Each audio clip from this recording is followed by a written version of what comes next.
ये circle represent करता है $1 मिलियन को, और ये है $10 मिलियन, और ये है $100 मिलियन, और अब जो आप देख रहे हो ये है $1 बिलियन। रिलायंस इंडस्ट्रीज के चेयरमैन मुकेश अंबानी का नेट वर्थ इस नंबर से 82 गुना ज्यादा है। और वेल, आप यहाँ हो जो कि जॉब कर रहे हो, और ये जॉब आपको अपनी डिग्री खत्म करने के बाद मिली है। आपके पास अपने बैंक अकाउंट में ज्यादा पैसे नहीं है और दुनिया भर के खर्चे हैं। आपको लगता है कि आप अंडरपेड हो, आपकी सैलरी कम है, आपको अपने घर का लोन भरना है, क्रेडिट कार्ड की EMI भरनी है, और समझ में नहीं आ रहा है कि लाइफ कहाँ जा रही है। मे बी आप एक स्टूडेंट हो जो सपने देखता रहता है कि कोई अच्छी डिग्री कर लूंगा जिसके बाद एक अच्छी जॉब लग जाएगी जिससे अच्छे पैसे आने लगेंगे और फिर लाइफ सेट हो जाएगी। मे बी आपके पास सेविंग्स के अलावा एक हेवी स्टूडेंट लोन की तलवार सर पर लटकी है। अमीर बनना मानो एक सपने जैसा दिखाई पड़ता हो। यार, उन लोगों ने कैसे किया होगा, आप अपने आप से बार बार ये सवाल करते हो। ये सारे मिलियनर्स, बिलियनर्स और करोड़पति लोग इतने यंग एज में इतने सक्सेसफुल कैसे बनते हैं? शायद इन्हें कोई चीट कोड पता है, शायद पैसा बुरा है, शायद आप अनलकी हो, शायद you are not good enough, शायद आप कभी अपना लोन क्लियर ही ना कर पाओगे, शायद आप कभी वर्ल्ड ट्रेवल ही नहीं कर पाओगे, शायद आप कभी अपने ड्रीम कार नहीं खरीद पाओगे, शायद आपके सपने सिर्फ सपने ही रह जाएंगे।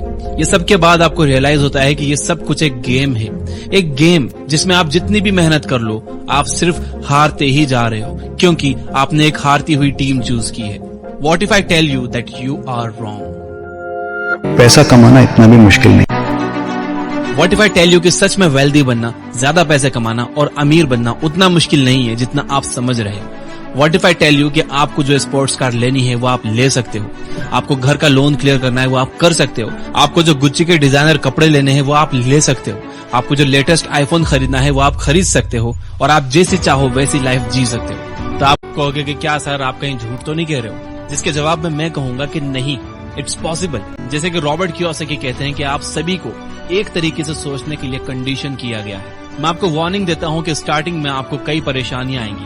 अगर आप एक ठंडा दिमाग रखकर एक काम वे में रॉबर्ट कियोसाकी द्वारा दिए गए ये टाइमलेस प्रिंसिपल्स को फॉलो करते हो, तो चाहे जितने भी उतार चढ़ाव आए, चाहे जितनी भी स्ट्रगल्स आए, चाहे जितने कड़वे सच का सामना करना पड़े, लेकिन आप फिर भी इन प्रिंसिपल्स पर डटे रहते हो, तो आपको कोई नहीं रोक पाएगा। और मैं आपको ये भी बता दूं कि ये एक मुश्किल रास्ता होगा और आप में से ज्यादातर लोग एंड लाइन तक पहुंच भी नहीं पाएंगे। बट ये वीडियो मैं उनके लिए बना भी नहीं रहा हूँ, ये वीडियो मैं उन कुछ चुनिंदा लोगों के लिए बना रहा हूँ जो अपनी जिंदगी बदल कर रख देने वाले हैं। तो इस वीडियो का एंड तक बिल्कुल स्किप मत करना। तो जो लोग मेरे साथ है वो कमेंट में अभी जाकर लिख दो, आई एम रेडी। 17 इयर्स के इस चाइनीज लड़के ने एक आईफोन के लिए अपनी किडनी बेच दी और अब ये 25 साल का हो गया है और इसे जिंदा रखने के लिए इसकी डायलिसिस करनी पड़ती है। वहीं पर इसके ऑपोजिट ये एग्जांपल देखिए दिग्विजय का, जो 16 साल की एज से अपने पैसे सेव कर रहे थे। इन्होंने कॉल सेंटर की जॉब करी, वहां से भी पैसे सेव किए और फाइनली एक चॉकलेट की फैक्ट्री खोली जिसका अब एनुअल टर्नओवर ऑलमोस्ट 1 करोड़ पहुंच चुका है। फाइनेंशियल क्लोजिंग टर्नओवर जो है अप्रॉक्स 1 करोड़ का हुआ है। अब इस चाइनीज लड़के की तरह हमें से मैक्सिमम इंडियंस भी इसी तरीके से पैसे वेस्ट करते हैं और मैं ये कोई 1-2 एग्जांपल लेके नहीं कह रहा। एक रिपोर्ट के अकॉर्डिंग 75% इंडियंस के पास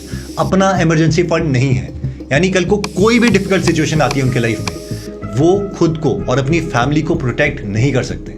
ये लेडी यूके में रहती है जिस पर कंपल्सिव बाइंग की हैबिट है, जिसकी वजह से ये पौने 8 लाख रुपए से भी ज्यादा रुपीस के कर्ज में डूबी है।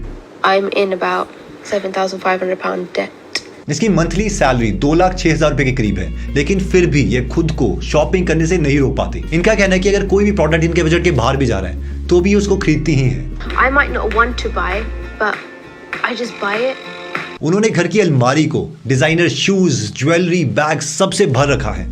ये कहते हैं कि अगर ये शॉपिंग ना करे तो इनको डिप्रेशन होने लग जाएगा। हम इंडियन मिडिल क्लास का भी कुछ इसी तरीके से हाल है, बिकॉज एक रिसर्च के अकॉर्डिंग 79% इंडियन पॉपुलेशन इंपल्सिव और कंपल्सिव बाइंग की हैबिट की शिकार है।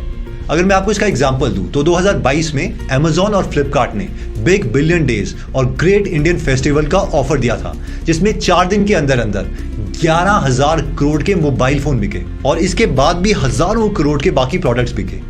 ये जो आप क्राउड देख रहे हो, ये किसी पॉलिटिशियन या सेलिब्रिटी को देखने के लिए नहीं आया है, ये आया है हैदराबाद में एक शोरूम खोलने के ऊपर और इस शोरूम का नाम है IKEA।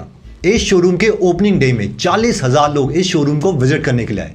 ये इतना ज्यादा क्राउड था कि इस क्राउड को मैनेज करने के लिए पुलिस बुलवानी पड़ी और तो और उस दिन 1 करोड़ से ज्यादा के प्रोडक्ट्स भी इन्होंने सेल किए।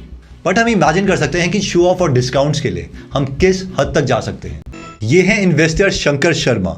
इनका बर्थ झारखंड के धनबाद में हुआ था, वो एक मिडिल क्लास फैमिली से बिलोंग करते थे और उनके फादर की डेथ के बाद उन्होंने अपनी पहली इन्वेस्टमेंट 19 साल की एज में करी, और वो भी अपनी माँ से 2000 रुपये उधार लेके। उसके बाद उन्होंने अपना MBA कंप्लीट किया और फिर 15 महीने तक एक जॉब करी, और जॉब में उनको मजा नहीं आया। शुरू के 2-3 साल तक उन्हें अपने डेली नीड्स को पूरा करने के लिए बहुत स्ट्रगल करना पड़ा, लेकिन फिर प्रॉपर नॉलेज और एक्सपीरियंस उन्होंने धीरे धीरे गेन किया और उनकी वेल्थ इंक्रीज होती रही, और आज उनकी नेटवर्थ 60 करोड़ रुपए है। और वहीं दूसरी तरफ हम में से मैक्सिमम मिडिल क्लास या तो इन्वेस्टमेंट करते ही नहीं है या फिर बहुत ही लेट इन्वेस्टमेंट स्टार्ट करते हैं, जबकि जो सक्सेसफुल इन्वेस्टर्स हैं वो 35 साल की एज तक रिटायरमेंट ले चुके होते हैं।